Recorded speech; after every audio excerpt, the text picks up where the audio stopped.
Hello, loved ones, and welcome back to Any Percent, the only podcast to feature a guest. My name is Evan Sampson, and I am joined by my beautiful co-hosts, Kody, What's up, guys? Mosley, What's up, guys? and Casper Karen. How's it going? And on this fine episode, we are joined by Joe. And I forget Joe's last name. It's hard to pronounce, though. It's hard to pronounce, so that's... Joe Patnode. Yes, that Joe. Good to be here.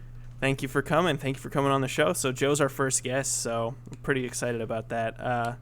But yeah, so little heads up, we're changing the format of our show. Just a disclaimer, we are dropping the news segment, one tier shed. So we're going to talk, we've heard your feedback, like 7 listeners, and we're going to jump to the game first. But first, I haven't talked to these guys, so I want to hear what they've got going on. So Kody, what's up? What have you been playing, dude? I've actually been watching a lot of TV more than playing games. But as far as games, I'm playing Cyberpunk. I'm just chipping away at it. I'll log on. I'll do 3 missions. How many hours are you at? That's a good question, actually. It must be maybe more than 20, but... Has it been really buggy so far, or are you okay? Yeah, a couple bugs here and there. It's running really well for me. I know that my experience isn't what anyone else really has, because I'm fortunate enough to have a 3070. So I know people with AMD rigs are just totally screwed. For example, like our buddy Ed. Sad. Yeah, he can't even boot up the game, I think. So. Ooh, yeah. So that's really what I'm playing. Just jumping on some Cyberpunk, doing a couple missions. So what are you watching for TV? If you're watching so much TV. So I just watched. It's an Apple original. I forgot they did those. Yeah. For the Apple TV only, right? Right. So I'm watching a show called Ted Lasso. I don't know if anyone else is. It's no clue. No. It's pretty good, but it's about soccer, and I don't really care about soccer, but the show is good. It just kind of uses soccer as a backdrop, Okay, cool. So, yeah. Is it a comedy? Yeah, it's got what is his name? Jason Sudeikis. What's his name? Sudeikis, yeah. So it's got him, and he plays some southern dude who is the coach of a soccer team. He doesn't know anything about soccer, so it's kind of funny. But nice. So yeah, that's it. That's pretty much that's all it. you got? Slow week. Casper, what's up with you? I've been playing a lot of Dark Souls Remastered lately. I never played the original, nice. so it's pretty cool. Nice. I'm dying a lot. Yeah, how far are you in it? I rang one of the bells, and I've been avoiding Blight Town, so I'm just kind of going as far as I can in all the other ones. I just got to the end of, or actually no, it's past the catacombs. Yeah. Into. Oh, what? Yeah, You're I went wasting through your time. You're going crazy. I went through the catacombs, got all the way past the giant place, and ended up at a fog wall that I can't even go through. So now I have to go all the way back, and I did all of that just because I didn't want to do Blight Town. It is. I must say, in Remastered, it's not as bad. The main thing with the original game is it ran at 15 frames per second. It was just so slow. Right. Yeah. But I've been playing through Demon Souls a bit, and there's a very samey level to Blight Town that I also find infuriating. It's I think it's called the Valley of Defilement. Same thing, it's fully vertical. You're just going down platforms and shit, and it's just so compared to the regular pace of the game, it's pulling teeth. It's just so slow. That sounds like a good idea though. As far as level design, just going down and down and down and down. Yeah, they're well, I don't know. I have a lot of opinions, I think, on when they try to change up that kind of thing. Whoever, the first person who did a water level in a video game was probably this is such a fucking good idea. And then now who the fuck likes water levels, Yeah. So I don't know. All right, Joe, our lovely guest. What have you been up to? I re-picked up Risk of Rain 2 this week. I've been playing a lot of that just this week. Oh, cool. We should do that for a future episode. I think the game's awesome. Yeah. That's a good idea. Is it 4-player? Could we get 4 people on it? I think so, right? Yep. Hell yeah. No, I really like that game. I think there are mods that let you do even more people on the online as well. It's just not as fun. Right. So did you play the first one, or is this the only one you've played? I've never played the first one, but my roommate, actually the roommate behind me, he's played he played the crap out of the first one and the crap out of the second one, and he was playing it one day, and I was like, oh, that's an interesting game. What is that? And he's like, oh, this is Risk of Rain. Let me show you. And here I am. I've put probably 60 hours in the game now, I think. So yeah, nice. What have I been playing? Let's see. I got really addicted to Factorio. Oh yeah. Like my friend bought it for me for Christmas, and my fiance is like, Evan, I don't see you anymore. Like, just the kids miss you. We don't have any kids, but like, it's just really addicting, this loop of like just making improvements to, you know, what you've done so far, you know, because like you start automating one thing, then it's like, well, I could automate this other thing, and it's just it's so addicting. I've really fallen for it. So I've been playing a lot of that. I have avoided Factorio because I know I'm going to get addicted and it will suck me in, and I'll stop paying attention to my life. Yeah, like I'm worried I won't be able to pay it because like my vacation's over tomorrow. I have to go back to work. Careful. And like I'm really worried I will only be thinking about Factorio. But I've been playing that, and then I tried out Deep Rock Galactic with some of my friends, which was solid. Yeah, that was really fun.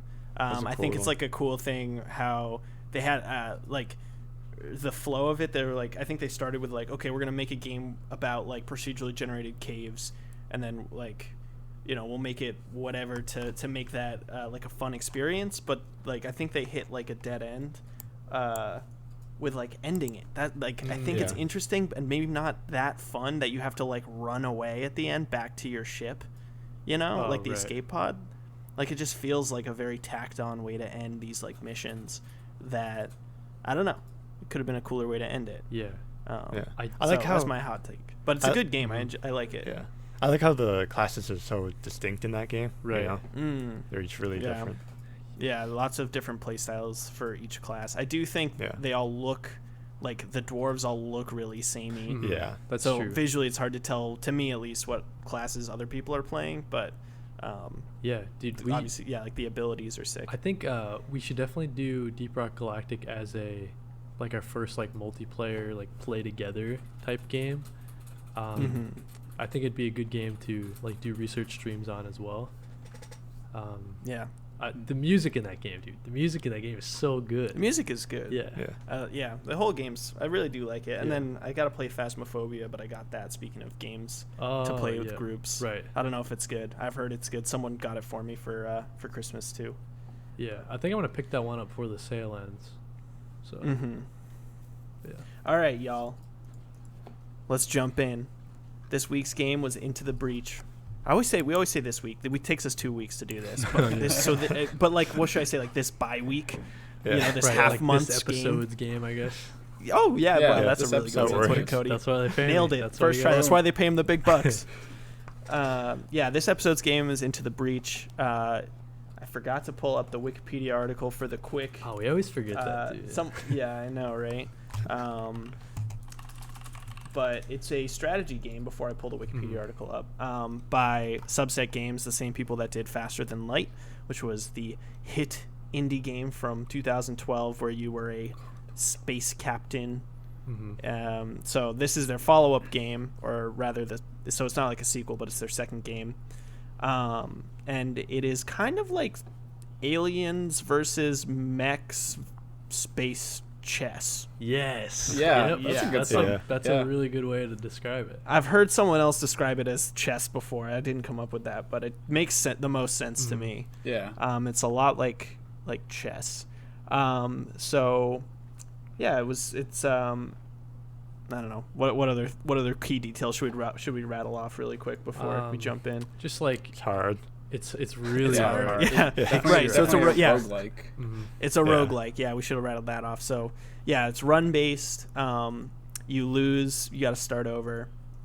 There's 4 levels and then a boss, and then that's it. And then you play again. Once you beat the game once, all there is to do is to you unlock more classes that you can try again later. but that's it. Yeah, every run is distinct in the way that like, oh, okay, you're picking up these different upgrades that you've never seen before, that sort of thing. You're kind of learning how to piece together like, oh, if I drop this upgrade but I pick this one up, now I can do like, attack 2 squares instead of 1, or that sort of thing. Yeah. So yeah, it's got some cool like mid game. You get those like loot rolls basically that make you have to adjust the way you play, based on what kind of build you're getting, which is a trademark of all rogue games for the most part. But yeah, so what do you guys think? Did you guys like this game? Did you not like this game? And how much did you play? So someone jump in, start talking. I liked it a lot. Yeah. Yeah, I thought it was fun. I didn't get to play as much as I wanted to, but it kept my interest though. All the decisions you make feel impactful because one wrong move and game's over. It doesn't really give you a lot of health or anything. It's not really forgiving. No. Yeah. Like you'll start out your run and your mechs have like they can take 3 hits before they die. Although like once you do die, like it becomes an AI or whatever, you just lose the pilot. So it's more like a downgrade than it is a like loss of your unit. Like every round you always get 3. And you want to build their XP so that way they can that way they can get more abilities, I guess. I don't know, as they level up. Can you imagine though if they took away like the whole mech when it died? That would make it so much harder. Make it it'd be a restart as soon as you lose one mech. Right. No, which was probably a very intentional design decision because they didn't want people killing their runs. Yeah. But yeah, sorry. It's it's very unforgiving. Like you can kind of it shows you everything. All the info is there for you to see before you make these decisions. Like, okay, how far can this mech move?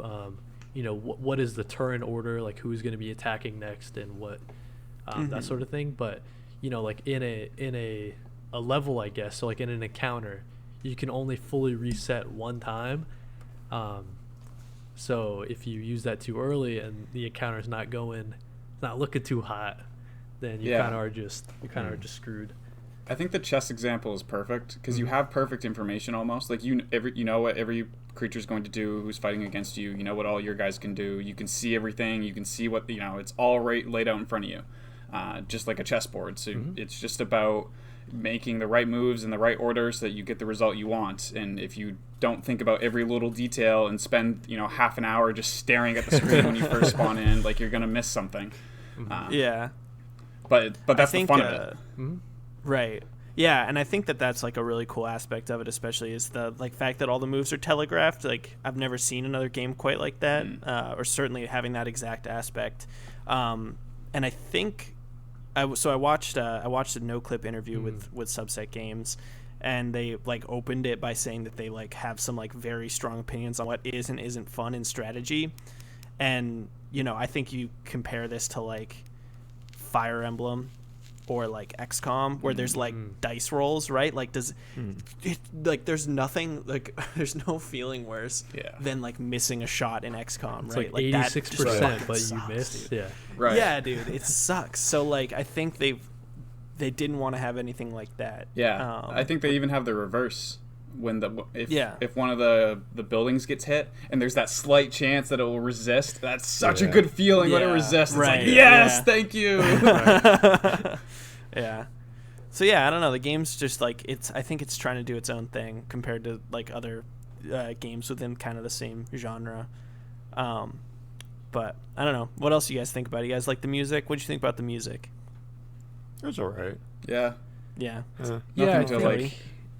Right. I think that the music isn't like super standout. Like I think if I can remember back, I think the music in Faster Than Light is like probably more memorable than the music in Into the Breach. But that might just be it's been a while since I played F.T.L, so maybe that's just Yeah, I don't know. I mean, I think it's the same guy, and I don't know. It's definitely different. I think you're right. Like F.T.L, I think the way the music sounds very kind of samey between the two. If anything, this one's kind of got a bit more of like a rock influence, Whereas the first one, like, I keep saying the first and the second as if they're a series. Hey, they might take place in the same universe. I don't know. Right. Yeah. The expanded subset games universe. But in Faster Than Light, it was like very, very spacey, right? Like they're both spacey, but that one was more spacey, and it fit the vibe really well. And then I feel like he almost tried to, like retrofit his sound to fit this game. And yeah, I think it comes out sounding a little less inspired, I guess. And it's not bad. Like, and like, good Lord, if Ben Prunty ever hears this, like, I'm so sorry. I'm not trying to hurt your feelings. It's still really good. It's good music. And I think also the other thing is like, to Casper's point about it, like being like he didn't really notice it, right? Like that's kind of a good mark of video game music. Like if it's like, it's better if than it being blends so with bad. the experience, Right. Yeah. Or but it fits like thematically and tonally. If you could have, you could totally have a game. Like, imagine if this just had like trap drum beats in it instead. Or they just add that in, like that would fuck it up. So it's not a bad at thing. least he didn't. Yeah. So I think it's a pretty good soundtrack. Yeah. But I can't speak much to it because I play it on my Switch and I just have the sound off, so I don't even play with sound. I was gonna say, I think that like now that I think about it, like I think I mostly just play it with like the sound on the Switch like up 2 or something, so I don't really even hear it that well. The sound design itself, like the sound, sounds it makes when you're you would attack or a bug hits you or whatever. I think those sounds are pretty those good. feel good. Yeah, those feel good. Those are very impactful. But yeah, I think that, I hate to say it, but I think I usually just play it like with the sound very low or just muted, just because it's on the Switch. But sacrilege. Yeah, right. Did this game have touch controls for the Switch? Like, could you push on the mechs and stuff? Oh, I just realized you could. Like, I did not realize that at all until now. Maybe it's on Speaking iPad of things too. I didn't realize, Right, dude, I had no idea you could undo turns until like an hour ago, and I have beaten the game like 3 times. Dude, undo turns is great.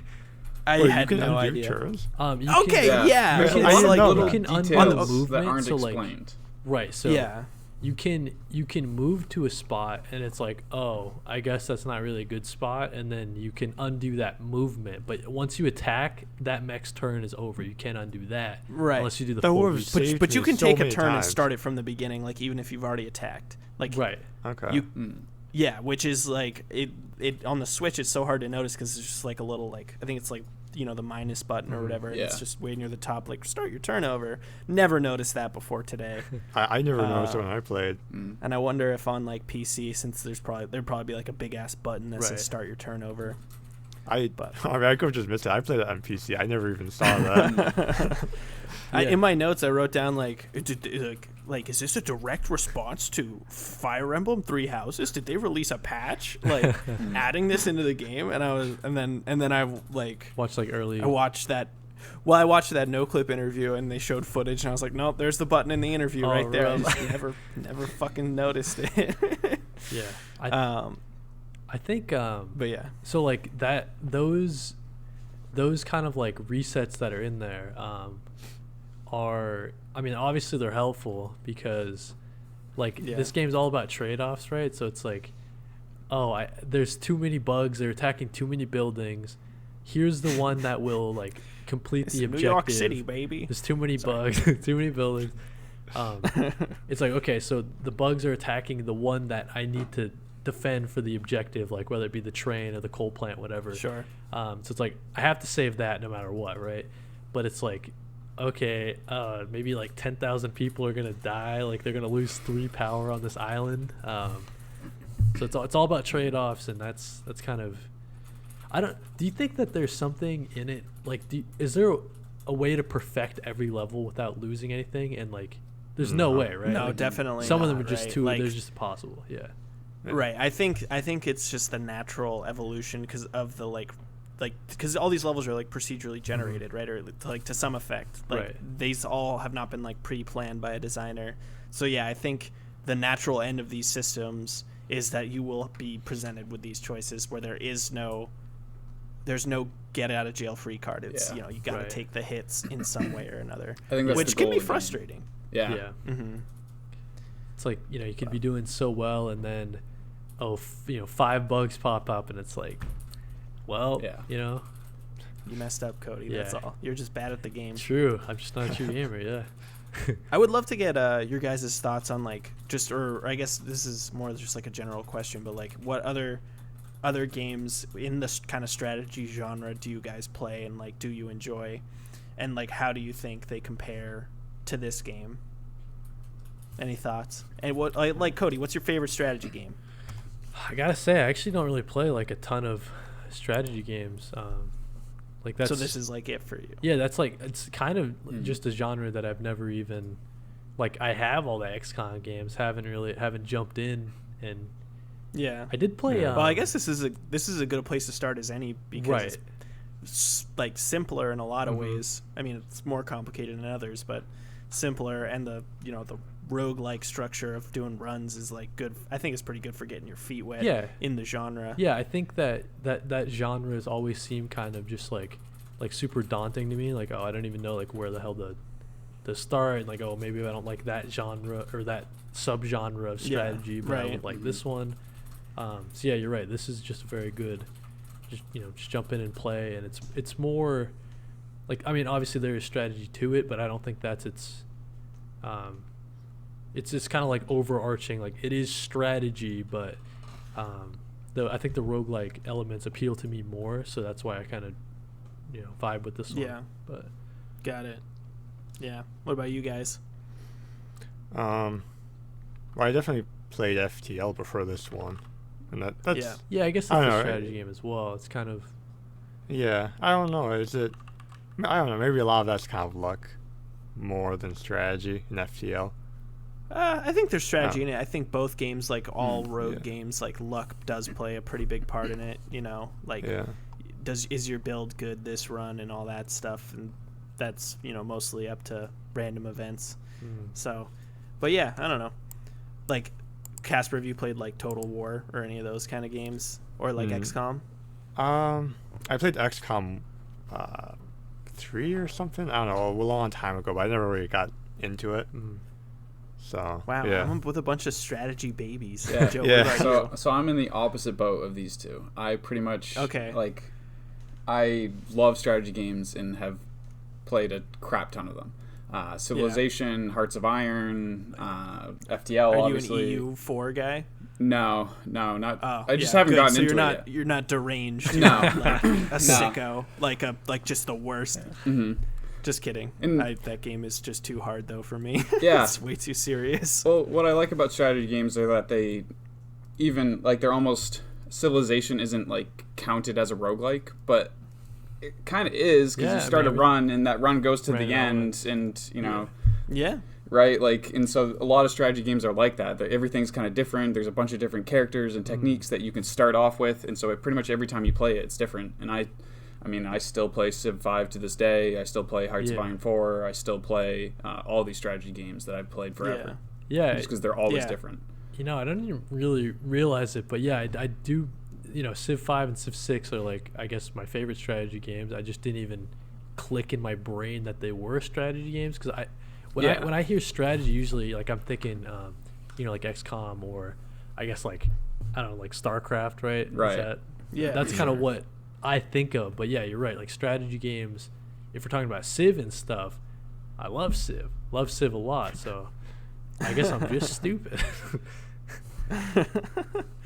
We're kind of in that land of like, genres aren't, in the real world, genres aren't as well defined as humans make them out to be. And it's like technically an RPG is like every game ever made, because you're role playing a character in most of them, like that type of stuff. I played a lot of Plague Inc. That's a strategy game. Oh, nice. That's like one that I actually had installed in February, and then when March rolled around, I was like, I don't want to play this game, man. This is a fucking bummer. I don't think I played it all this year. What did you guys think, about the graphics in this game? I mean, our notes based on our run of show are not super big, but what do you guys think? Yeah, I mean, do you like the way it looks? You hate the way it looks? They are like, the character designs are. Actually, you know what? So whenever it's like at the beginning of your run and you see like the pilot's face, some of the pilots just look like totally whack. Like they just look, they just look insane. But you know, if we're talking about like, you know, the design of the mechs or the bugs or the levels themselves, and it's good. You know, I'm not gonna say it's bad. I think before we started you know, recording, we were talking about that. You know, like pixel graphics they're hard to get right. But like if they're just if they're middling, it's like, you know, it serves the game. It's serviceable, I guess. But they didn't blow me away, I guess. Yeah. So you'd say these are middling graphics. They're not. That sounds kind of mean, but I guess so. Well, it's the same thing with the music thing, like we said, right? Like, just because it goes on, if it goes unnoticed, that's not a bad thing. Right. Yeah. Right. Like the design of the game itself is enough to carry through that. Right. Like it does. Because I also didn't really think too much of the graphics, and in Faster Than Light though, you know, very similar graphical style, presumably the same person doing the graphics. I guess I actually don't know, but presumably. Like I definitely noticed that more, you know, like because it was very flat, and I think that this, like in the way that I thought it was kind of bad, like it took me out of it a little bit. And then with this game, they went for the isometric perspective, and I think they're like serviceable. Like everything is like very clear what it is, and the perspective is consistent across everything. Whereas in Faster Than Light, just some stuff was just like janky perspective wise. Yeah. If I compare the mechs to like, I'm trying to think of something close to it. Like, have you guys ever played Metal Slug? Like the yes. old. Okay, so the 2D. tanks in Metal Slug look really good. You know, like, that's an old game, but it's kind of hard to compare anything to Metal Slug because that is like the sexiest pixel art ever. Yeah, dude. That it really is. Really like set the bar. Yeah. I don't know. I will say though, as far as the like level design, like each island has a unique and distinct like look to it. And you know, hate to say it, but a lot of the time, because so whenever I play Into the Breach, like I start a run, I don't know about you guys, but I go from left to right, so I start on like the basic like grass whatever. When you play it the first time, don't you have to do it that way? I think so, like, right? But until you clear every island, and then you get the ability to. So you know, I don't really see like a lot of the later islands just because I usually don't last that long. But, the different islands have you know, pretty cool looks. Like the ice one stands out to me as like, oh, that's pretty cool. Definitely unique. Yeah, and from a design perspective too, I think they did a good job of making each island like not only look different but have like different elements that, you know, are consistent across that design, and I think, or across that island, and I think like, you know, it's cool that you get the ability to pick in what order you want to play it, and it still gets harder each time. Like, you know, you could play it from right to left, and, you know, the enemies at the far left point are going to be just as crazy OP as if you started from left to right and finished on the right. You know, it's just you basically get to pick your stage hazards, which I think is cool. Like, there's not... That's another little detail. Like, but like there's not a lot of other stuff like that in... Or at least I haven't played a lot of other roguelikes that are like that. Like Hades is like the one that comes to mind as like the most recent roguelike I've played. And like you have to play every level in order. There is variety within those levels, but you don't get to actually... Like imagine if you got... Like wouldn't it be dope if in Hades you got to start at Elysium to like and face like weaker versions of those enemies and then work your way back? Like that'd be cool as hell. Yeah. But, you're definitely right. I've never really thought about it like that. It is kind of cool that you can choose your stage and the difficulty still scales like that. Yeah. That's definitely cool. Yeah, I think, like, I haven't had any luck with this, but, like, because I, like, am only good with, like, the first team that you get. But I think, like, you know, if you play different islands, like... I think is it the factory one is called like Technology Island or something crazy like that. It's like the hellscape that is our future, and it's just like acid pits and like nuked out ground. Like if you play like there's like the second one you can unlock or the third one team is like they're all about pushing. Like all their moves are just like super about pushing.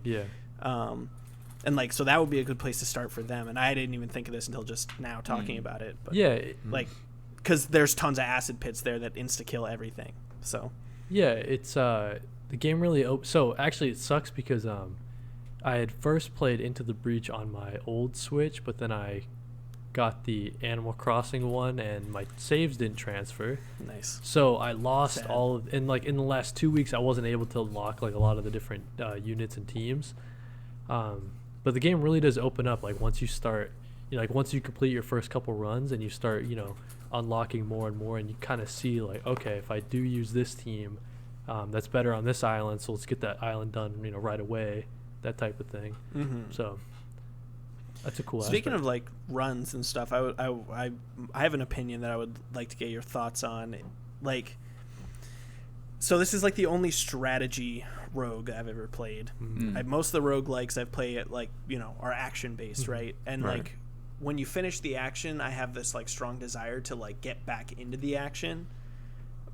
But when it comes to strategy, like the pace is so much slower. And I feel like I'm investing way more time per run. So when I lose a run, especially if I lose near the end, or even when the relief I feel like completing it, like, because I think I've only beaten the game 2 or 3 times, but like the relief or the excitement or the pain that I would feel upon the completion one way or another of a run, like, doesn't necessarily make me want to like jump right back in. So like, just out of curiosity, like, have you guys done like back-to-back runs like all day long, or are you guys more like, oh, I'll play a run while I'm on the bus and then fuck off until next week and play another run? Like, is this a game you play every day for a long time, or like you binge? I think the longest I ever did was like 3 runs, but I also died really fast. Yeah. So I think I probably would have liked this game more on the Switch, just because it's mobile and you can just pause it and pick it up and go wherever. It's dope on the Switch. Yeah, I should get a Switch. What do you think, Joe? Well, I am trying to think about. So I definitely play both ways, I think, because I guess coming into this, my kind of big plan on what to say about the game was I love how I can play it casually. It's not a game that I feel like I need to worry too much about thinking strategically. And that is, I don't know if we can measure it, but that may be the wrong way of playing the game. It's obviously better to strategize, and I do play it that way from time to time. I'll sit down and be like, okay, typically if I'm going for like an achievement or something like that, or like, okay, we need to beat the game with 3 of the same mech. Well, I'm going to do a couple runs, serious runs of me like thinking and trying everything. But typically, like, the majority of my hours in the game are me in the back in the car on a road trip, on a bus, waiting at the doctor's office.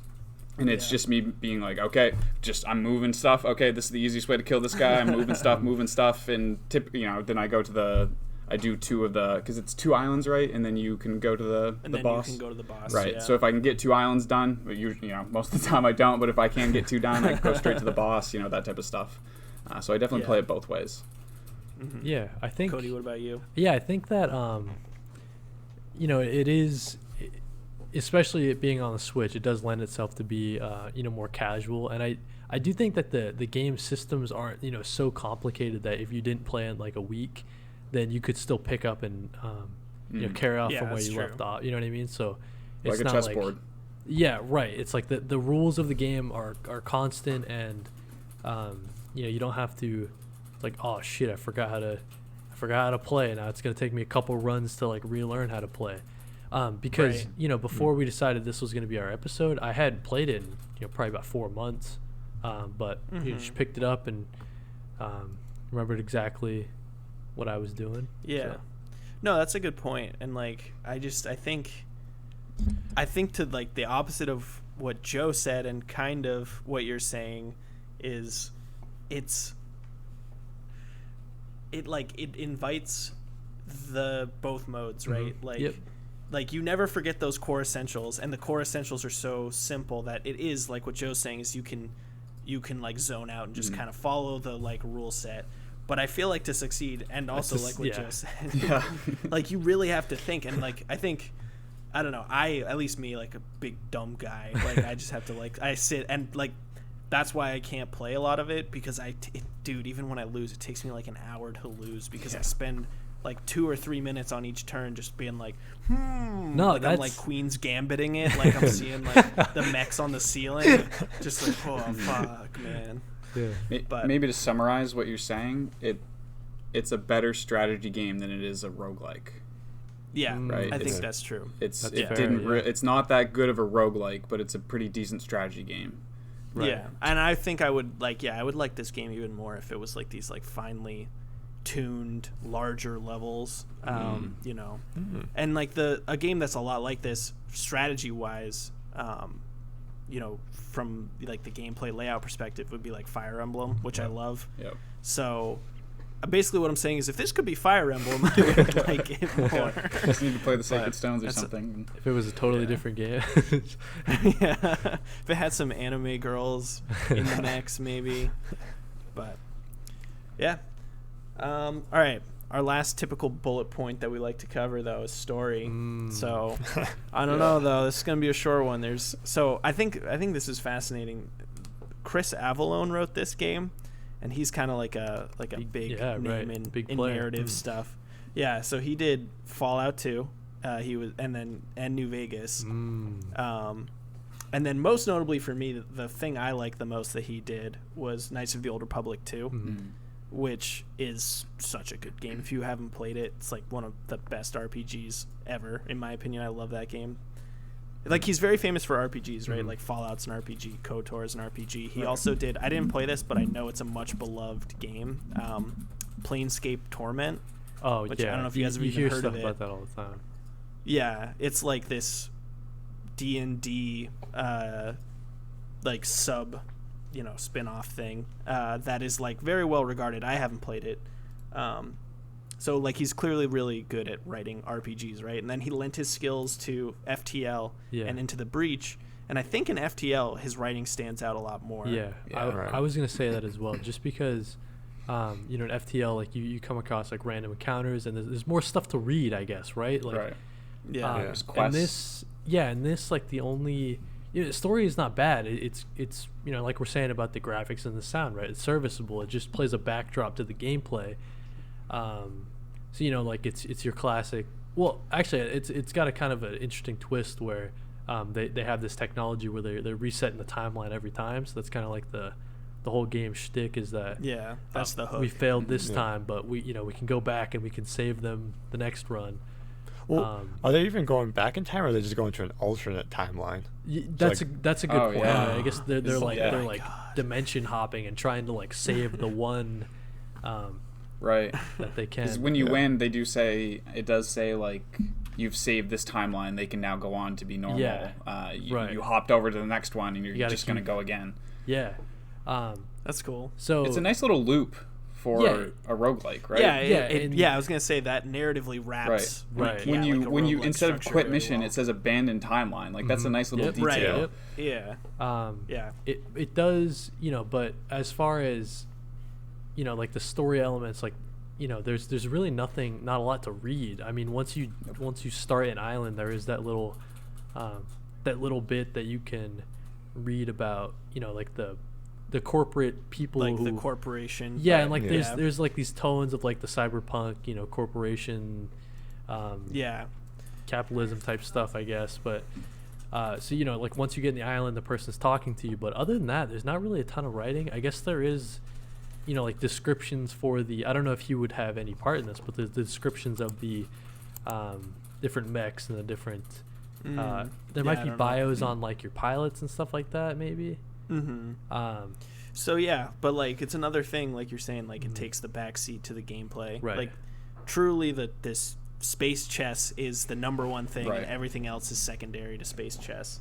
That's what I love about the people who made this game. Like they hit and miss in some places on the gameplay side, as we've talked about, but it's clear they made a game to make a game.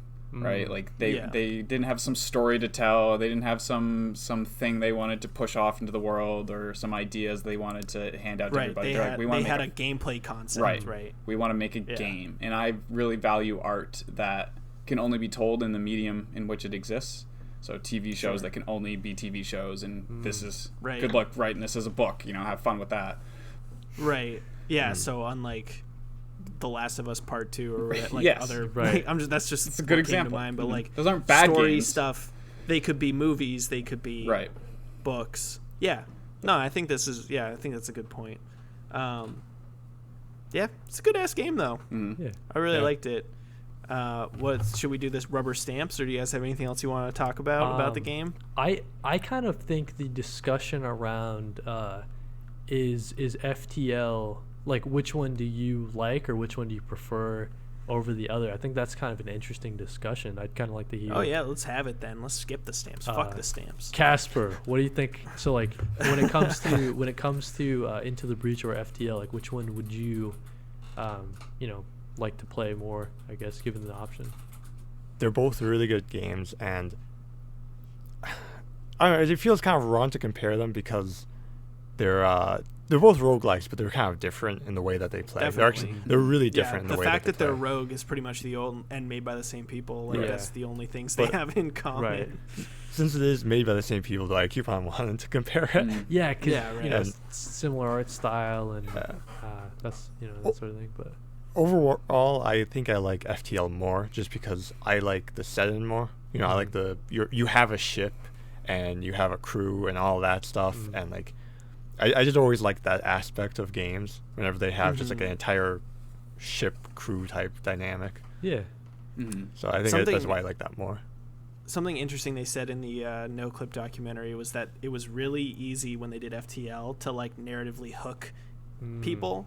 Like you are a space captain, now act like one. Right? Like that is all you have to tell people.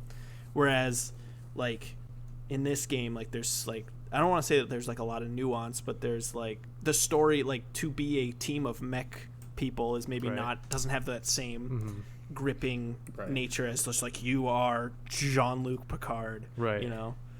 So I don't know. Yeah, I think the captain aspect of F.T.L. might also make it a little more pleasing for me, just for my like fantasy fulfillment, like stupid lizard brain. Yeah. I like getting crewmates and stuff too. Oh, sorry. If you were to put a gun to my head and said, "Hey, you can only play one of these games for the rest of your life," that's what I'm doing. I'm going to pick F.T.L. Oh wow. Yeah, I think I agree with all you guys. I think obviously Into the Breach is not a bad game by any measure, but I do think F.T.L. kind of clicks with my lizard brain a little more. Yeah. But I mean, seeing what subset game, like, both these games are considered, I guess, like home runs, right? So I'm kind of hoping that. So which game are you better at, though? Ooh, that's a good question. Definitely, because I like F.T.L. more, but I'm better at Into the Breach. I think I'm the same way, Evan. Where, I think totally I'm the same way. I feel like I die more in F.T.L. Like my runs end. Well, I die a lot in both. Dude, I've only gotten to the end of F.T.L. like twice, and I lost at the end. Like, I feel like I don't know. I think I'm better at F.T.L. than Into the Breach. Maybe it's because I have more time in it, but that's true. I don't know. It just works better in my head. But F.T.L. is like such like just to like space chess is pretty singular, right? But it is chess, still. Right? Whereas like F.T.L. like there's no other game that I can think of that I've played where you are like running a spaceship or like doing like the time management stuff. Like you don't have a lot of time to think, so it's like all this stuff is just happening to you like as you go, and it's all like I know, and I'm panic clicking, just like it's like I feel like because F.T.L. is more random than Into the Breach is, right? Sure. Then you just get like there's way more factors in F.T.L. The rogue elements like go so much deeper in F.T.L. than Into the Breach. Yeah. It was funny. In F.T.L., you can pause it, right? Right. And I would pause it in F.T.L. and I would like take my time to think. But for some reason, in Into the Breach, even though it didn't like I could wait as long as I could, I would just rush and like instantly pick my moves and do it. I have no clue why. Well, you got to save them people from the aliens, dude. Got to hustle. Yeah. What about you, Joe? Which one are you better at? I've been trying to sit here and think about it. I honestly don't know. I've less hours Into the Breach, and I've beaten it more times. And same, right? That's what I'm saying. Right.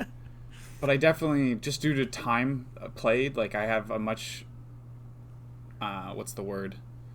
Like I just know the mechanics of F.T.L. much faster. I don't have to think as much to like get farther, that type of thing. Yeah. Right. Like I definitely can get to the ending in most runs these days, depending on luck. That's a big flex. But, yeah, God big damn. flex. Well, I have like 500 hours in the game, so it's I've been playing for a little while.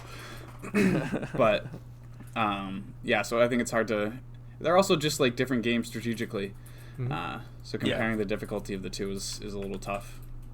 Yeah. Yeah, true. All right, folks. I think it's rubber stamp time.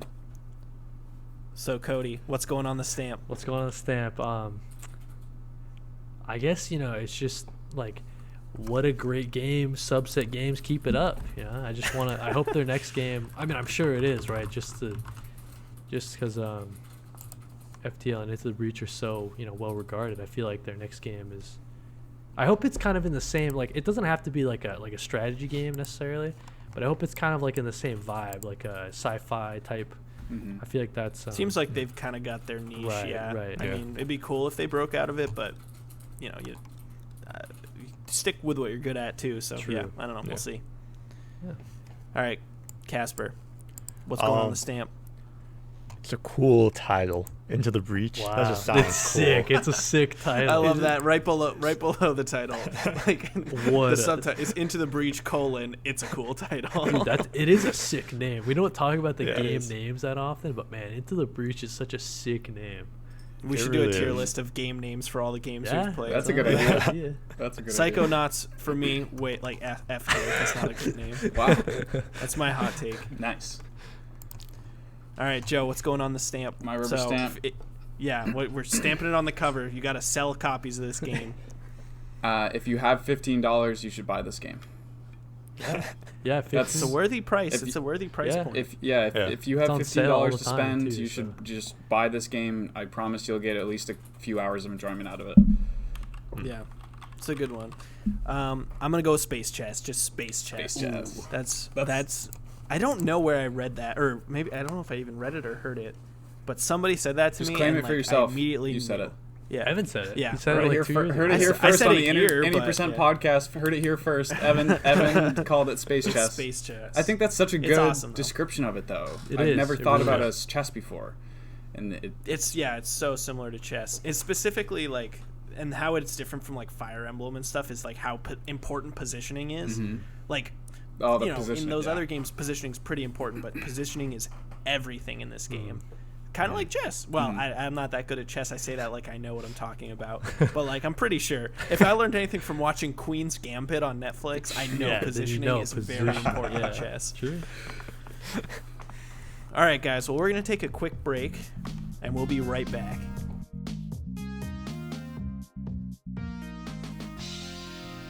And welcome back. We missed you dearly. Casper, while we were away, discussed his love of saunas. He's a sweaty guy, as we know about him. And it's not a genetic thing. He just loves saunas. Man can't handle not being in a sauna. So that's what's up. We are going to talk about... Kody, what are we talking about? Well, this is Casper's Variety Power Hour Electric Boogaloo. I thought we'd take this opportunity to do like a year in review type thing. Or Casper had the idea, actually. It is his segment. It is Casper's segment. Right. So he, like what were some standout like games that you played this year, either good or bad, and also like what's to look forward to the next year if we make it that far. Or so I guess this year. It's kind of like Any Percent's year in review segment. Yep. So I've got to pull the list back up. 1 sec. Okay, I got it back up. All right, I'll go first. So let's talk GOTYs, right? Game of the year, dude. GOTYs. Not GOATSIes. GOTYs. For me, I got to say it's got to be Animal Crossing, guys. Came out literally the day my office closed. Or the last day I was in the office was the day Animal Crossing came out. I actually took work off that day. I missed my last day in the office because I wanted to play Animal Crossing. And I don't know, it just was like such like a sweet relief from like the like really uncomfortable feeling of like not knowing what the future was going to be like for the first like couple months of quarantine. And I mean, truthfully, I played it way too hard and burnt myself out on it, because Animal Crossing is one of those games you're definitely supposed to play like a little bit of like every day. And then I was playing like 8-hour days of it, like every chance I got, because I was like, I fucking hate the world around me. Yeah. So I do remember you went. I mean, I went really hard on it too, but I remember that was just like, oh, Evan, like this is a way I can connect with Evan. I haven't seen him in a while. I'll just visit his town and give him some gifts. I know, I loved it. That was also really fun. Like that was my favorite part, was like getting random shit and just giving it to my friends. Like, it was like, bro, do you want like a tiki statue, bro? And right. Dude, I actually would really like a tiki statue. Dude, it hit at the perfect time. Yeah, truly. Animal Crossing, like, I just remember like all my roommates, like 2 of my roommates bought Switches just to get Animal Crossing. And we would just sit on the couch and, just that was quarantine. Like once classes stopped, it was like, okay, I guess we're just gonna play Animal Crossing. Yeah. Animal Crossing University now. So, yeah. Casper or Joe, did you guys play Animal Crossing? No. No. No, oh my god. No, you guys. Everybody in my life game. did, but yeah. Noah. So Joe's roommate Noah. Like I remember he was pretty into it too. I don't know if he's still. Does he still? No. Yep. I don't think he's touched it in a while, but yeah, I'll do it. I thought Animal Crossing was cool though. It forced people to build little communities with the whole like is it beet trading or whatever, the prices of beets. Oh, turnips. I remember people in Discord or turnips. People in Discord were like, "Yo, today's my price. What's your price?" Everybody's chatting with each other. It, like forced. That's what Nintendo does, I guess. They like force people to interact, and they did a good job of it. Yeah. Yeah. Definitely hit it like the perfect time. They didn't know it obviously, but it just no, it's all a It's conspiracy. what I needed. Yeah. Joe, what was your game of the year for 2020? So I didn't play many new games this year.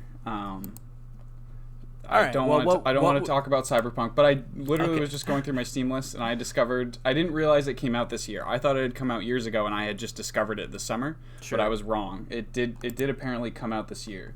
And that is a game called Outer Wilds. Oh. Was it in early access? It was in early access before. It was officially released this year. I believe it was in early access before. But on Steam, the release date does say June 18th, 2020. To slip that one in there, I don't remember if I was too high or too drunk or what, but I was trying to buy Outer Worlds, the Obsidian. That's a RPG. Yeah, and I ended up on the Outer Wilds page and just blindly clicked through and was like, oh wow, it's really cheap for some reason, and just bought it, and then booted it and I was like, what the hell is this game? So I just started playing it, and I don't want to spoil anything because I think it's definitely one of the few games where spoilers can really kill some stuff. I want to, like, I have it and I've been this is the perfect opportunity. Like, we should absolutely do an episode on this because I hear it's just like it just makes you feel like million Spider-Man makes you feel like Spider-Man. So many feelings, so many feelings, mystery and intrigue and just like the feeling from a roller coaster. What's that called when you're on a roller coaster and you're going down and you get the feeling in your stomach? Like, I get that from the game too, just because it's like it was made by a physics student. He's like a PhD in physics. And so it's got like super accurate like physics simulations and stuff like this. And so you're flying this little spaceship around this little gravitationally correct universe. And this universe, it's not really a spoiler. This universe is about to destroy itself. That's like the loop, right? Right. I just saw that on the Wikipedia article. It's not a spoiler if it's on the Wikipedia article. Yeah. And so the universe is slowly everything's getting sucked into the sun, and you're in a spaceship kind of traveling between all these very interesting planets. And one of them is like a time shift. And so sand on one planet, they're really close together, and sand on one planet over time, because gravity is changing, will shift over to the other planet. And on one planet, the crust is kind of fractured, and it's slowly breaking off into a black hole that's in the middle of the planet. That's like why it's falling apart, and it's just all like super accurate. And so you're kind of just flying around in your little spaceship, and next thing you know, you're getting sucked into a black hole, like downward. I'm like, holy crap, pull up. Because doesn't it it's like, so much fun and glowing there's super review, interesting. Isn't it like 28 minutes or something like that? It's 20 really? somewhere around there. So it's like you're discovering like these mysteries, but you only have 28 minutes to like kind of figure it out, and you kind of get better and better as you go. Right. You learn. You kind of learn the pathing and where to get to things and how to do things. And some stuff will, some things stay consistent, but those are very rare instances. Oh, it's kind of like Majora's Mask. I was gonna say, like, this seems like they were like, that part about Majora's Mask is cool. It just takes way too long, right? Like, just make that way shorter. That's really cool, though. Yeah, it's on my list of things. Yeah, we should absolutely play that. Highly recommended. It's might be one of my favorite games of all time. The mystery can be a little abstract in some places, and I actually would, if you feel yourself getting stuck, and it's been like a couple days and you can't figure something out, like just look it up. But but that fulfilling feeling of solving the mystery and figuring stuff out, it's so I love it. Love it. Cool. Casper, what's your GOTY? I only played one game that came out this year, but it was Half-Life Alyx, and it was definitely one of the best VR games I played.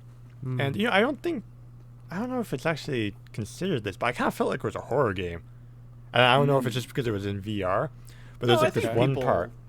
Yeah, there's one part where it's like dark and all you have is a flashlight. I don't even think you get the flashlight right away. So it's just like crab heads and bigger monsters that you don't even know about because you can only see a couple feet in front of you. Yeah. But it was a cool game. Definitely, game of the future, I guess, because it's VR. But yeah, from the future, it's like limited to, the platform it's on, right? Like not everybody can play it and experience it just because it's VR only title. But yeah.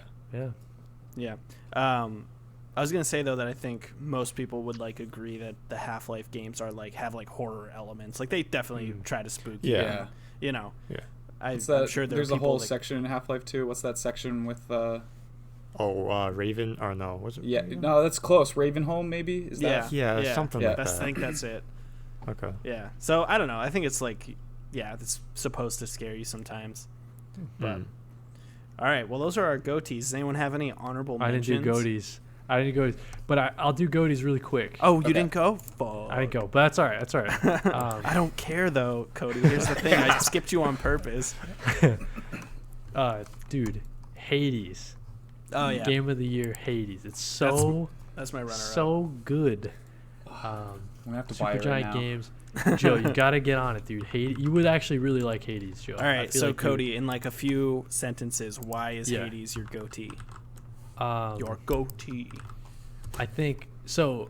The story. So the story, first off, is really good. I've always been interested in Greek mythology. I guess, like Percy Jackson books, that sort of thing. Hell yeah. Terrible films, great books.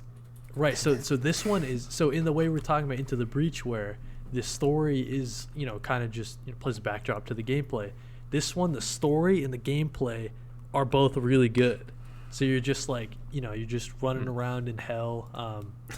Or I guess in Hades. That's my life, bro. You're just like you're getting better and better constantly. It's like the best roguelike I've ever played. Like it just feels so good. You can feel yourself like getting better and better at it, but also getting more powerful in the game. Music's good too. It's so good. Yeah. Play Hades. So good. I think something that's cool about Hades and that I also like about like Rogue Legacy versus some other roguelike games I've played is like, you have these like, you like spec into these like really, really minute changes that improve your like, so there's like concept of like player strength versus like avatar strength. Like, are you actually getting better or is your character just getting more powerful, right? And I think it does a good job of where these minute changes to the stats, like literally doing like plus 1% more damage, like it tricks you into thinking it's all you like you don't realize your avatar's actually getting stronger. But at the end of the day, if you were to take a fully like max or like what's it called in that game, the mirror or something, is that if you take like a fully maxed out mirror versus one that has not been spec'd into at all, like those two totally characters, those two like avatars play totally differently. you know. So, but it's so gradual that you don't even notice. Yeah, and you know, there's also just like a lot of weapons to choose from, and you kind of find your niche, your play style that you like. You know, I like all the power ups from Ares, but I don't really like all the ones from Hades, for example. So you kind of just build, and then when you beat it, dude, it feels so fucking good. Yeah. Because you know, I think about it when it compares to like a game like Binding of Isaac, where like you're saying, you don't really build on yourself. You just like do one you run, just get better at the game. Like that's all that you can do. Right. So Hades is just so satisfying. Yeah. Game of the year. Supergiant, you did it again. Did it again. All right. Well, does anybody have any runner-ups? It's by Supergiant Games. I didn't know that. I didn't know it was by Supergiant. Okay. Yeah. Cool. So you know it's good. So you know it's good. You know it's good. Yeah. All right. I'm gonna pull the trigger on it here. Yeah. Like, I think it's on sale right now for the. Pyre was like, okay, this is like a return to like really, really good stuff. Like Bastion and Transistor are like two of my favorite games ever, and then Pyre was just pretty good. Hades is 20% off right now. You gotta get it. Gotta get it. Yeah, I just bought it. Nice. There we go. Yep. Making purchases on the podcast. Yeah. It's that good of a recommendation. He's so bored on the podcast. He's like fucking looking at Steam. So people have been recommending that game for so long to me now that yeah. It's cool, I think, to get in on to like in 1.0 because you missed some of the like jank that existed early on. So yeah, pretty solid. Does anybody have any honorable mentions for their GOTY or like one that was almost their game of the year? Yeah, I have a couple. Just rattle them off. Yeah, I'll rattle them off. So I think Animal Crossing for me is a runner up. I think so. Ghost of Tsushima. If I would have beaten it, I think it would have been like even closer for runner up. I really like that game, and I want to go back to it, but it's a big game though, like right? Other games it's pretty big, in the same way that like Assassin's Creed is pretty big nowadays. A lot of side missions and stuff to explore, that sort of thing. And then I would say, so I see written here is Astro's Playroom. That's on my list. That's like, and that might be a good segue to hand off to you. Like that game is the perfect intro to the PS5. It's a tech demo, so of course it is, but it really just shows you like, this controller is no joke. Like if someone gets their hands on it and like they know what they're doing with the controller tech, like it totally changes the way you play games. Yeah, I mean it is just a big ad for the DualSense. Isn't that what they're calling it? Yeah, DualSense. And it is. I mean, and I think it's really cute. The reason it's on my list is because it's like the only thing I played on my PS5 this year. But also, I think I like they're playing into like your nostalgia for PlayStation, because there's just it's like literally a love letter to PlayStation. It reminds me a lot of like a Nintendo, like Nintendo cashes in on that type of stuff all the time, and like Sony's doing it for the first time, so I'm so into it. Yeah. Can you give me some more details here? So what this is like a game? So this is a 3D platformer. Okay. And you play as Astro, who was kind of like Sony's cartoony mascot. What did they do? The PlayStation game. Eye originally is what he was from. Like some kind of game that was like, he's literally a character made to sell hardware. But it's just it's a cute 3D platformer, and there's 4 levels, and they're all themed. They have like an obvious theme, which is like a season, or like there's like a winter one and a summer one. Yeah, then you're going into you are in the PS5, and like you're in all the components, and like here's why the components are like totally so crazy. they have fucking 3 themes per level. It's like some kind of aesthetic theme, and then it's like a part of the PlayStation 5's hardware, and then it's also themed around a previous console. Because when you finish, you like get to like the last level is always of each world is like I'm trying to, like the PlayStation 3 one, dude. You like jump out of this like thing, whatever, and when you land, the like PS3 turning on music plays, and it's just cool. I don't know. Yeah, it's goofy as hell. It's super nostalgic, and it's like it's a pack-in game, right? So if you have a PS5, like there's no reason why you shouldn't play it, and it really just does sell you on. Yeah. And like what Kody was saying, the controller is just, it's really cool, and none of the games I have for my PS5 do nearly as good of a job of making the controller seem interesting, I guess. This is high remarks. Like, this is like saying We Play was your game of the year, right? Like, right. Yeah, no, it is. But this is just really, really fun. I don't know. Like, wow. It was cute, and like I couldn't put it down. Okay. Yeah, you beat it in one sitting, and it's just like, I don't know. It's something that Sony doesn't do like pretty much ever, as far as like callbacks to their history, really. Right. But yeah, just made me like all warm inside when I would see like the references and stuff. Like, you know, it's like, I've been playing video games since I was 4 years old. And I start bawling. Oh, that's cool. And then my other runner-up that is truly the closest to Astros was Tony Hawk's Pro Skater, for similar reasons. The nostalgia element was huge. When's the last time I played a good Tony Hawk's Pro Skater game? Who's to say? So, like, well, you really, don't really play fun. the one with the the board that you had to stand on? Come on. Oh, Tony Hawk Ride, dude. Oh, yeah.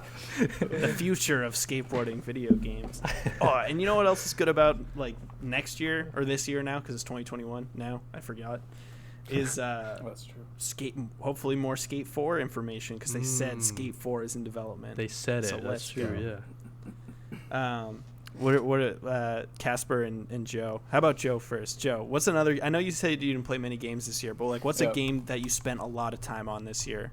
Yeah, maybe it didn't come out this year, but just that you just really liked. Then it's Slay the Spire. I hadn't touched Slay the Spire until this year, and I think again my roommate Alex was playing it, and I was like, it's time. If there's not a theme here, if I see people playing a game, I tend to be like, oh, maybe I should actually give that one a try and Slay the Spire, and I put hours into it. I played it pretty much straight until I beat the game with every character and all that crap. Wow. It really sucked me in. I hear great things about it. I'm terrible at card-based stuff, so I don't think I'd be good at it. It's another one that's very easy to just like mindlessly just be like, okay, let's just press on all the cards and get everything going. Yeah. Right. Have you played? Has anybody played Kingdom Hearts Chain of Memories? No. I have.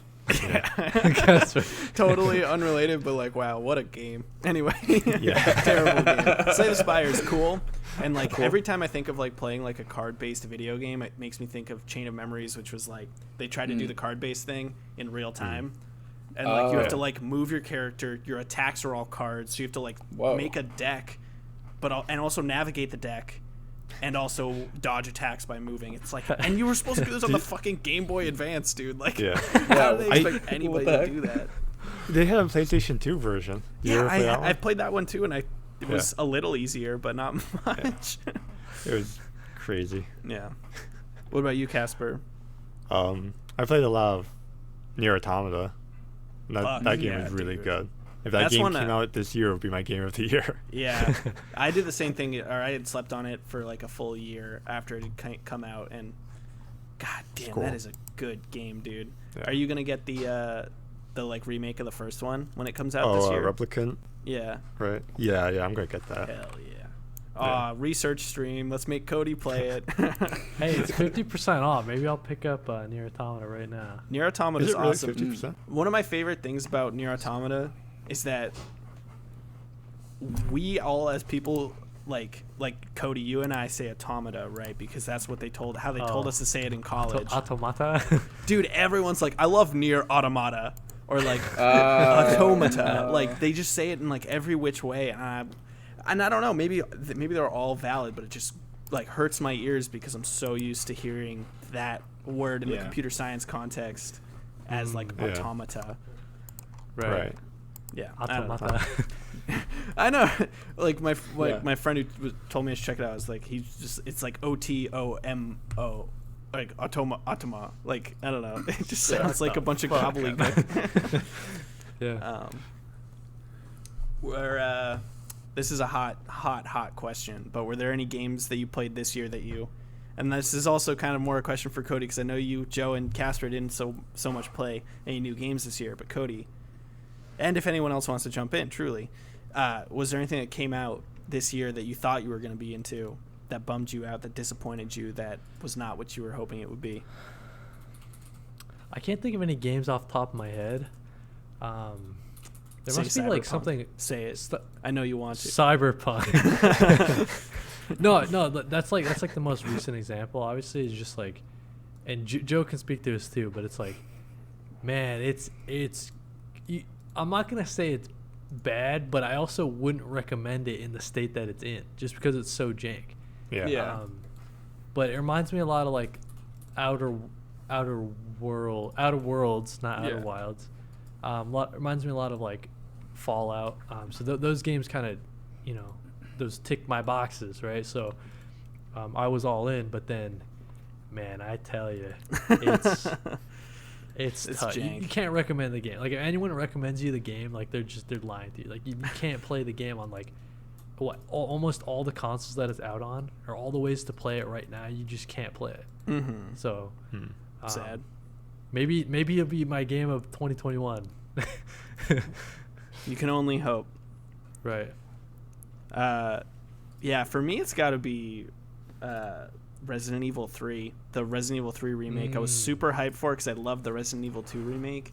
Yeah. And it just did not hit the same. Like, Resident Evil 2 was so unique with the Mr. X stuff, how he was like this always stalking you presence that was like, I was going to ask if that was your reason. Yeah, he was very programmatic, right? Like, he was very much felt like a computer AI, which is cool with me. Like, I don't care about that, but like, you kind of knew what he would do, and he was always this threat that was just looming, and you always had like a big warning he was coming, right? Like, he would be like clomping around. He would be clomping around on the floor above you, and just be like, he's coming, he's on his way. And then the thing with Resident Evil 3 is that Nemesis seems like way more scripted. He seems way more like, everyone was like, it's the same, it's awesome, we love it, like, it's the same thing. But to me, he felt so much less like a being in this world and more like an obstacle that the developers like scripted the times that he will show up. Or maybe it's just a coincidence. Maybe he does wander the world and I just literally never bumped into him. But he just doesn't do the same thing, and so it didn't hit the same, and the story didn't compel me as well. But so since like 2 is really, really awesome and like really well regarded, but then 3, I feel like the general consensus is that it didn't hit the same as the 2 remake. Some people liked it. Are you excited? Like, is the remake of 4 that you assume they're making? I think that might have been leaked. Are you excited for that in the same way, or has 3 kind of like quelled your excitement for So I think 2 was cool because they took this, like, 2 and 3 are both cool in this way. Actually, I just think 2 does it better. They like reworked the source material into like a really new form, but the new form they're working into is basically what Resident Evil 4 already is.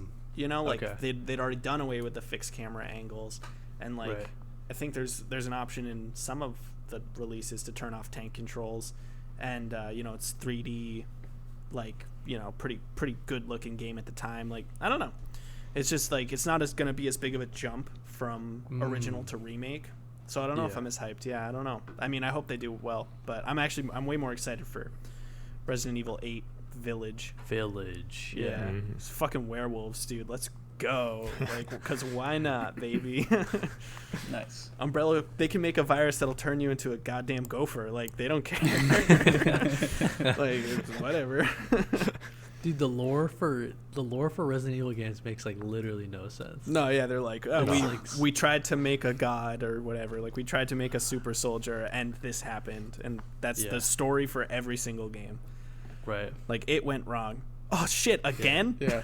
God damn. all the prequels and spin-offs and like just trying to piece it together. And it's like I just get lost.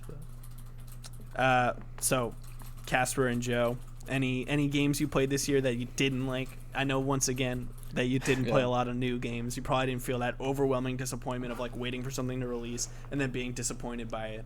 But Casper, I'll let you go first, although I think you're going to say nothing. Cause I didn't really have any games that I played this year that I didn't like. You know what? A good game for the section that we just did. I actually want to talk about. Oh, sure. Subnautica. I completely forgot. I played that game for like a couple of months, like right after the pandemic hit. You did. You were pretty big. because I like that game way more than I thought I would. It was really cool, just swimming underwater, building different habitats, and getting bigger and bigger submarines and stuff, and like the leviathans that you would just see and that come out of the darkness. It was a really cool game. Yeah, I would like to give that one a shot as well. That's not multiplayer though, right? It's just single player. Yeah, it's just single player. Yeah. So the sequel that's not out yet, I saw this earlier when I was looking up Ben. Isn't it like an ice? So the guy who did the music for F.T.L. and for Into the Breach is doing the music for the next Subnautica game. Oh, cool. So just a little, just to tie it back, guys. You know, Right. to cinch it up a little bit. You know. Nice. All right, so My turn? Casper loves all video games, and his life is like he's never disappointed in his life by anything. Every day he's like a puppy. It's just exciting every day. So Joe, as a cynical man that I know you are, I'm a little cynical. I'm a little hypercritical. So what's something that didn't scratch your itch this year? I mean, so Cyberpunk, obviously. Yeah. I just have to say it. And I listened to your guys' episode on where you talked about Cyberpunk, which was the last episode, right? Yeah, we was talked, that or last maybe episode? 2 ago, but yeah, Two we talked about ago. Cyberpunk. And so I would recommend that everybody go back and listen to that episode because it was really good. Thank you. Oh, I'm getting sweaty. I'm getting nervous. But, thank you. Jeez but if I Louise. can just make 2 kind of core points that I have, because I could rant for hours here. I could do a 100 episode podcast just ranting about Cyberpunk in both what's good and what's bad. All right, so spark my notes. 2 core complaints are you can't release an open world game and have an entire section of the map that people aren't allowed to travel to until they finish a certain story mission. That's point number 1. And you, like, as you're driving into it, the game literally flashes on your screen. By the way, this is a role-playing game. You're not allowed into this area yet, and then it literally just teleports you back like 500 feet. Oh, that and sucks. That especially sucks. And then of course I ran into a bug where my vehicle went under the ground and I had to walk back a bunch, but that's a whole other thing. And then my second thing is you can't release a role-playing game where the role-playing is supposed to be doing crime, and the cops can't even drive. And the cops spawn behind the player character because he's not looking in that direction, or they are not looking in that direction, right? You can't say, oh, this is a crime RPG and the cop AI is garbage. Yeah, that's one of those things that like the story just hammers into your head. Like, you're I'm a criminal. gonna own the city. Like this city's mine. I'm gonna do all the crime. And yeah, like you're saying, Joe, it's like yo, I can't even hack the cops. Like, what are you talking about? Why not? So those are probably my 2. I was promised an open world game and I was promised an RPG, and to kind of fill it up there, like I wasn't given what I was promised. Joe, so you beat the game. Correct me if I'm wrong, but you can't like get a new haircut. Am I wrong? No, you cannot get a new haircut. That's insane. That's insane. Is it the craziest thing? I think that might be the most terrible thing about it I've heard, that you can't change I didn't know your that my haircut. haircut would stay the same. Like, but like it's weird when you have a game like GTA. When did GTA 5 come out? Like fucking 8 years ago? Yeah. Long time. Like, am I crazy or did it actually come out? But it's not like 8 or GTA 7? was the first game to let you get a new haircut. But anyway. Yeah, but it's like picture. I'm just thinking about it. I'm like, dude, okay, so you can do all these things. You play like poker. You can play fucking darts. You can do all this stuff. Get new cars, and then you played Cyberpunk. I can't even get a new fucking haircut. It's clear the game had a lot of love. I think the developers had a lot of love for it. The side missions especially are super interesting. And a lot of the story missions have some very interesting choices. They just tend to not really pan out super well. But it's clear there was a lot of love in the game, and it was just rushed, and they couldn't do everything they wanted to do. The circumstances of why and how that happened, we will never know. Sure. Unless, like, 10 years from now, everybody in the company writes memoirs on this historical event. No, there'll be a Jason Schreier tell-all piece about this. I'm sure at some point. Right, but for now, I know. But it's interesting. I find it very fascinating. Like what I've heard is, like, the game's systems are all like very disjointed, right? Like it feels like not a cohesive experience. And I think like both the cop AI being shitty and the fact that you can't get a haircut, right, just shows to me how jumbled their priorities kind of must have been, right? Right. I'm sorry. this is the first I'm hearing of this, the lack of haircut, and I'm getting so upset. But I really am pissed. Like, what the fuck? Because okay, you can get like different body mods and stuff like that. But like let's say I wanted to, just switch my gender or something, just because it's like in the future in Cyberpunk and there's ads in the world for services that do that. I was gonna say they had that big I want to controversy. change my face or something, right? And it's like I can't even get like plastic surgery for my face or whatever. It's just weird. If we're gonna head down it, there's in the game there's a concept called a brain dance, which is like a kind of virtual reality. You're supposed to be able to go in and edit them, and they're like people's memories type of thing. And so people will record a brain dance and go and sell it for stuff. Yeah. Okay, yeah. And it's so clear that was a cut feature. They can be bought in stores, and there's like a junk items are labeled based on their value, and there's a junk item, and they're not junk. They're labeled like something else, some other option that only brain dances are labeled. And a whole story beat is like a whole big thing of like you getting your own brain dance headset so that you can edit brain dances whenever you want to and jump into them and do all this stuff. And I remember being like, oh sweet, brain dances are sold in the store. Let me buy some. And then I couldn't do anything with them. And I was like, why the I'm trying not to swear in your podcast, but why the freaking hell did I like crazy? Oh, then why the fucking shit did I not get? Why could I not be in my brain dance if I just bought it? But whatever. Yeah. No, that is terrible. Ugh. So clearly just a cut feature. Yeah. Yeah, it seems just like a weird, like chopped up corpse of a game, just like missing some fingers and toes. There's something there. There's a gem there that's like in the diamond in the rough or whatever the hell. It's like How far in the story are you, Kody? And Casper, have you played at all? I don't know. No, I haven't played at all. Nah, I'm doing mostly story missions, Joe. Like I do, mostly side missions. So I'm not even like first out of the second area. I think I'm just trying to clear out like area. So you haven't done the area. parade yet, then? I don't think so. No. Okay. Yep. I'm just gonna. Fake gamer, dude. It's not fast. Definitely a big disappointment of the year. After the parade, there's like a very big story beat, and there's an option. You're not presented the option, right? There's a choice that you can make that the game never tells you can make it. It never shows you the main character's like, yo, let's get the fuck out of here. We need to go, and you're leaving a man behind. And you can go back and save that man. The game doesn't tell you, it doesn't show you. You could simply make the choice. And that's like a theme in the game, right? It's not doing what the fuck Johnny wants you to do.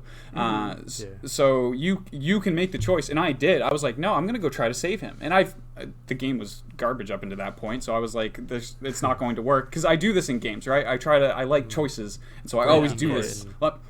Let me do the opposite of what the game's telling me to do. So I did the opposite, and I turned around, and I went back up, and there were enemies to kill. And I was like, oh, this is interesting. And there was a whole hallway, and I was like, oh, this is interesting. And I came around the corner, and I saved him. I was able to save his life and be there. And then that's awesome. It's pointless, because he just hides in his apartment for the rest of the game until the ending. And then after the credits, you get a video message from him saying whether he likes you or hates you, depending on the ending you chose. Oh, no, dude. And I was like, this is such a cool, interesting choice. Why was nothing done with it? Yeah. Right. But I love that as a concept. Like, Telltale games have conditioned us that like the choices are usually like dialogue that like influence the story. But when you can have like natural player discovery in that way, like it's nothing told you to do it. It was not presented to you as a binary choice, right? It was presented to you as nothing, and it was a concept that you envisioned and you chased. That is so fucking cool. Like, that is super sad that nothing comes out of that. But I hope if anything comes from Cyberpunk, I hope I hope there's more moments like that in the game, and I hope people see that is like a very cool way to have player choice influence a story. Instead of just being like, don't kill A him. or B dialogue. Yeah, A or B. Right. All right, folks. I don't know. I think that's it. I think we're pretty much out of time, and we talked about those games. We talked about Into the Breach. So I guess the only thing I don't want to quote Sean Evans here. So let's roll out the pink and gray carpet. The any percent color palette. Gray carpet. Purple carpet, maybe? Yeah, sure. Why not? So, Joe, thank you for joining us. We really appreciate having you. Good to be here. Was there anything you'd like to let the people know about or whatever? It's your time. You get here. Your time. My time to sell anything. Yeah. Well, I am trying to break into the YouTube space these days. You can check out the YouTube channel Highland Ave, and I make kind of pseudo-educational tech videos. So in the first one, I built a remote fireworks igniter. In the second one, I used YouTube DL to search YouTube videos for certain dialogue. And then in my third one, I made it's basically like a little, you pull the trigger on a gun and a light goes off, and it's supposed to help filmmakers create real looking muzzle flashes in their scenes. So the gun literally, as you pull the trigger, the light goes off. Cool. That's really cool. Yeah. Dude, that's way more interesting like than a the super shit cheap we're doing. muzzle, but like a cheap but realistic looking muzzle flash. Right. Yeah, right. That is cool. less visual effects on the back end, kind of speed things up type thing. That's fucking cool, dude. Yeah, I would recommend you check out my video on it. Yeah. Yeah, dude. Wow. I'll put the link to it. Yeah, to we'll the, put it in the to description. your account. Cool. Yeah. Check the YouTube.com, description. Highland Ave. And I guess also to show for myself some more, you can follow me on Twitter at Joseph the Joe. I rant about QAnon sometimes, so it's fun. Wait, in a good way or a bad way? In a good way. In a good way. Bad to QAnon. Good for society. Yeah. That is. Yeah, All right right. on. Well, thanks again for joining us. Thank you, Kody. Thank you, Casper. And thank you, loved ones, my listeners, my little babies. What is our next game? I'm the worst No, fucking you're host. good. You You're guys good. shouldn't let me do this. Don't worry about it. I'll introduce it. Since Yeah, it's my it's your pick. So this week's game is gonna be Hades, the game that we keep talking about in almost every podcast. Yes, then we'll stop after this next episode. We we'll won't be able to stop talk talking about it. It'll be illegal. Yeah. Yeah, so we're going to play Hades. We'll be back in 2 weeks with that. So keep your eye out for that. I'll be on the Twitters, letting you guys know what's going on in our world. So stay tuned. Did people stay tuned to Twitter? Stay tuned to our Twitter. Any % cast, right? That's the Twitter. I believe so. It'll be in the comments or the description. So yeah. Well, okay. Now I'm gonna do my outro thing again. So this time it's gonna. Okay. So thank you, Joe. Thank you for joining us. We really appreciate having you. Good to be here. Thank you, yes. Casper. Thank you, Kody. Yeah, And of course. thank you, listeners. And I hope you guys will come back and listen to the Hades episode. All right. Peace the fuck out. Peace.